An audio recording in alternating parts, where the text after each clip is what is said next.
Le film commence en 1914 avec le jeune Dietrich qui se moque de son frère aîné Walter, prétendant qu'il est trop rapide et invisible. Walter le poursuit dans leur villa. Soudain, la scène se déplace en 1945, où Dietrich, désormais prisonnier, tient une Bible à l'intérieur d'un minibus avec d'autres prisonniers. Des soldats nazis arrêtent soudain le véhicule tandis que des explosions se produisent à proximité. Dietrich se souvient de 1918, où Walter, vêtu d'un uniforme militaire, charge ses affaires sous le regard de la famille. Walter salue tous les membres de la famille et serre Dietrich dans ses bras avant de partir. Dietrich court derrière la voiture, le suppliant de rester. Walter, les larmes aux yeux, reste silencieux. En 1945, Dietrich sort du minibus et aperçoit des restes humains éparpillés sur le bord de la route. La police continue de transporter les prisonniers vers la prison. Dans sa cellule, Dietrich sort un livre et écrit les mots qu'il voit griffonnés sur les murs. Plus tard, en 1935, Dietrich assiste à un séminaire à New York. Un professeur donne une conférence sur les mêmes mots que ceux qu'il a vus en prison. Dietrich chuchote à son ami Frank à quel point le cours est ennuyeux. Frank sourit, mais le professeur les remarque. Il rappelle Dietrich devant la classe et Dietrich s'excuse bruyamment avant de poursuivre le cours. Après le cours, Dietrich et Frank quittent la classe en continuant à parler de l'ennui de la leçon. Frank propose d'aller dans un endroit passionnant, ce que Dietrich accepte. Lorsqu'ils arrivent, il fait déjà nuit. Ils entrent et Dietrich est stupéfait par ce qu'il voit. L'endroit est rempli de Noirs américains qui s'amusent. Frank explique ce qu'est le jazz et Dietrich admet qu'il ne s'est jamais senti aussi vivant. Un homme sur scène entend leur conversation et invite Dietrich à jouer du piano. Sans hésiter, Dietrich se joint à lui. Les musiciens jouent leur musique et le public s'amuse. Plus tard, Dietrich et Frank retournent voir leurs collègues du syndicat. Dietrich se vante de son amour pour New York et dit qu'il n'a jamais été dans un endroit comme celui-ci. Un pasteur plus âgé dit à Frank d'emmener Dietrich et de lui montrer l'autre côté de New York. Le lendemain soir, Dietrich et Frank marchent dans une rue sombre et s'arrêtent devant un hôtel. Frank dit à Dietrich de réserver une chambre pour la nuit et attend à l'extérieur. Quelques instants plus tard, Dietrich revient, le sourire aux lèvres, et dit qu'il n'a payé que $2, ce qu'il considère comme un juste prix. Frank lui prend la clé de la chambre et décide de vérifier si le prix est toujours équitable. Frank entre dans l'hôtel et demande au propriétaire de lui montrer la chambre que son ami vient de réserver. Le propriétaire blanc se saisit soudain d'une arme et lui dit qu'il n'y a pas de chambre. Dietrich intervient, confus par ce qui se passe, mais avant qu'il ne puisse dire quoi que ce soit, le propriétaire le frappe au visage avec l'arme et le menace. Il quitte l'hôtel et Dietrich est visiblement ébranlé par ce qui vient de se passer. Frank lui explique alors la dure réalité, malgré la joie qu'ils ont connue la veille, des gens comme lui vivent dans la peur tous les jours. Il dit à Dietrich que les Noirs américains ne se sentent ni en sécurité ni protégés.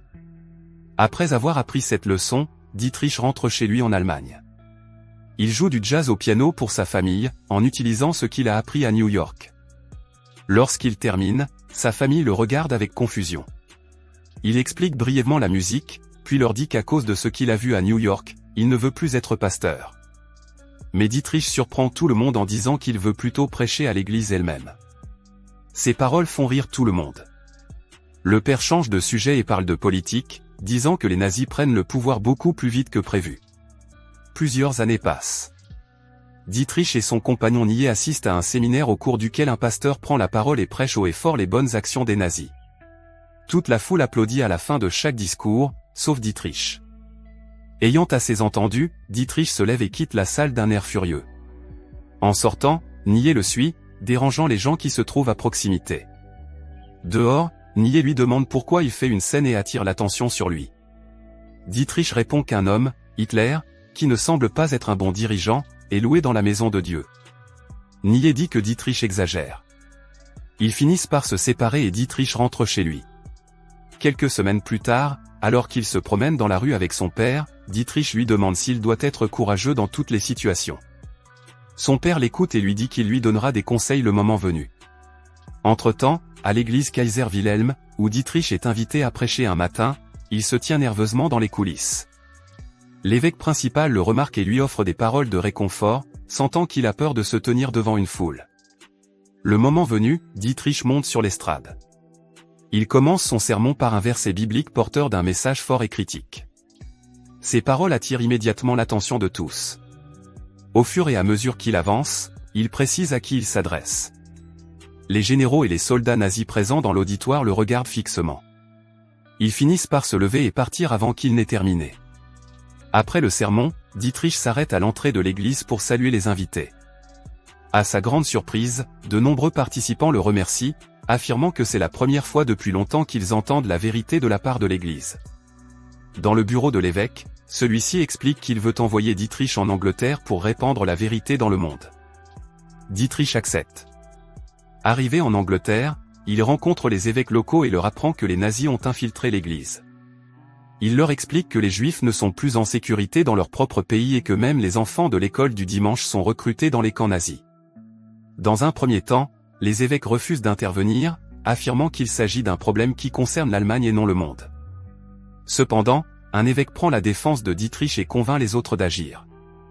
Dietrich expose alors le message qu'ils publieront dans la presse pour informer le monde. Après avoir accompli sa mission, Dietrich retourne en Allemagne. Dès son arrivée, un groupe d'hommes s'approche de lui et lui demande s'il est Dietrich Bonhoeffer. Avant qu'il ne puisse réagir, ils l'attrapent, l'entraînent dans leur voiture et s'en vont. Lorsque la voiture s'arrête, Dietrich regarde autour de lui, confus, et voit Nié debout devant lui. Nié admet que c'est lui qui l'a enlevé à l'aéroport. Il demande pardon à Dietrich de ne pas l'avoir cru plus tôt. Il réalise maintenant à quel point il a été stupide, compte tenu de l'état actuel de l'église.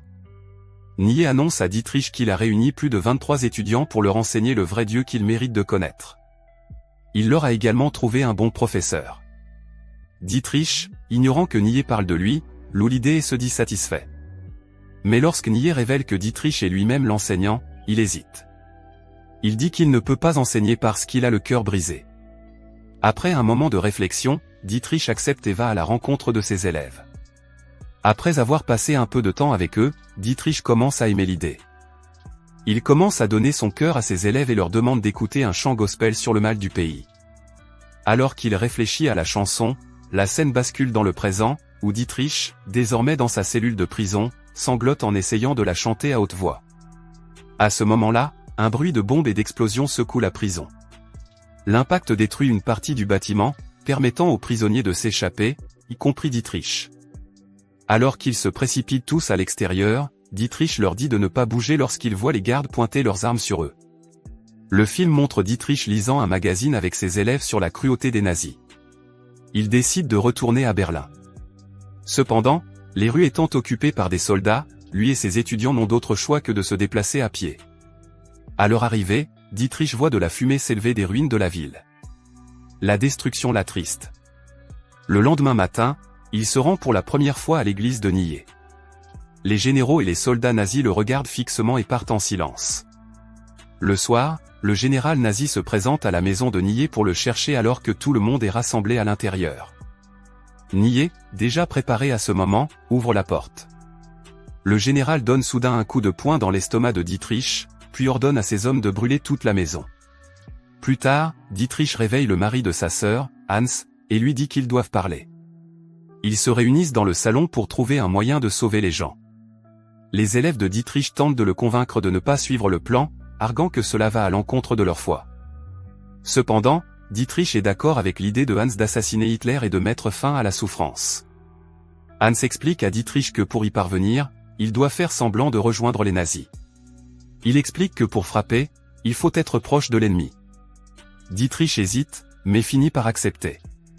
Cependant, le général ne lui fait pas entièrement confiance. Pour tester sa loyauté, il ordonne à Dietrich de transporter les prisonniers juifs en Suède et de répandre de fausses affirmations selon lesquelles ils sont bien traités, rejetant les rapports de la presse comme des mensonges. Dietrich accepte, mais lorsqu'ils atteignent la frontière suédoise, il soudoie secrètement des soldats suédois et libère 7 juifs. Les nazis deviennent immédiatement suspicieux et commencent à enquêter sur la disparition de l'argent. Sentant le danger, Hans dit à Dietrich de fuir en Angleterre et de s'y cacher pendant un certain temps. Après quelques hésitations, Dietrich suit son conseil. Pendant ce temps, leur tentative d'assassinat échoue, Hitler n'entre pas dans le bâtiment qu'ils avaient prévu de faire exploser. Lorsque Dietrich apprend la nouvelle, il demande à l'Angleterre de l'aider à lui fournir des armes, mais sa demande est rejetée. C'est alors qu'il décide de retourner à Berlin pour partager la souffrance de son peuple. Un matin, des soldats allemands débarquent chez lui et l'arrêtent. Il est emmené en prison, où il reste longtemps. Dans les dernières scènes, Dietrich et d'autres prisonniers sont déportés dans une autre prison pour y être punis. Hans organise secrètement un moyen pour lui de s'échapper, mais Dietrich refuse. Il dit à Hans qu'il ne s'échappera pas seul et qu'il veut endurer la souffrance avec les autres. Avant l'exécution, Dietrich prêche une dernière fois, prononçant des paroles de foi et de courage. Il est ensuite traîné à l'extérieur et se tient devant la corde de la pendaison. La poutre en bois grince sous son poids et le retient. L'écran devient noir et un texte apparaît, révélant qu'Hitler a été vaincu pendant la Seconde Guerre mondiale quelques jours après l'exécution de Dietrich. Hitler s'est suicidé et tous les prisonniers ont été libérés.